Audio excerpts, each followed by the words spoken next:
गांव के छोर पर एक बुजुर्ग किसान रामदीन रहता था। उसका परिवार शहर चला गया था, लेकिन रामदीन ने गांव छोड़ना मंजूर नहीं किया। उसके साथ बस एक ही साथी था, उसका वफादार कुत्ता शेरू। शेरू कोई खास नस्ल का नहीं था, पर उसकी आंखों में जो समझ थी वो इंसानों में कम ही मिलती है। हर सुबह रामदीन के साथ खेतों पर जाता, उसे अकेला कभी महसूस नहीं होने देता। एक दिन गांव में यह खबर फैली कि कुछ चोर गिरोह रात को खेतों से फसल चुराते हैं। रामदीन की भी गेहूं की फसल तैयार थी। उसने ठान लिया कि वो रात खेत में ही सोएगा।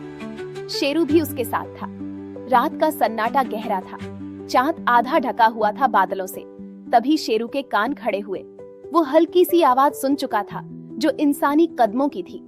उसने धीरे से रामदीन की ओर देखा, जैसे इशारा कर रहा हो कि कुछ गड़बड़ है। रामदीन उठा और झाड़ी के पास छिप गया। शेरू आगे बढ़ा। 3 लोग झोले लिए खेत में घुसे और बालियां तोड़ने लगे। तभी शेरू उन पर टूट पड़ा, भौंकता, काटता, डराता। चोर घबरा गए। एक ने डंडा उठाया और शेरू पर जोर से वार किया। रामदीन ने शोर मचाया। गांव वाले जाग गए और चोर भाग गए, लेकिन शेरू वहीं गिर पड़ा। रामदीन दौड़ा, उसे गोद में उठाया। शेरू की आंखों में अब भी वही वफा थी, जैसे कह रहा हो, मैंने तुम्हारी फसल बचा ली मालिक। शेरू ने उसी रात दम तोड़ दिया। पूरा गांव उसकी बहादुरी की गवाही दे रहा था। लोग कहते हैं, आजकल ऐसा वफादार दोस्त कहाँ मिलता है। रामदीन ने खेत के किनारे शेरू के लिए एक छोटी समाधि बनवाई। उस पर लिखा, यहाँ वो सोया है जिसने हमें सिखाया, सच्ची वफा शब्दों से नहीं कर्मों से होती है।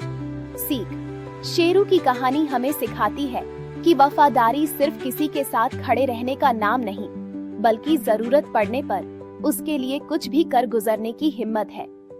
आज जब दुनिया रिश्तों की बुनियाद पर शक करती है, शेरू जैसे जीव हमें फिर से भरोसे का मतलब सिखाते हैं। निस्वार्थ प्रेम, साहस और अंत तक साथ निभाना।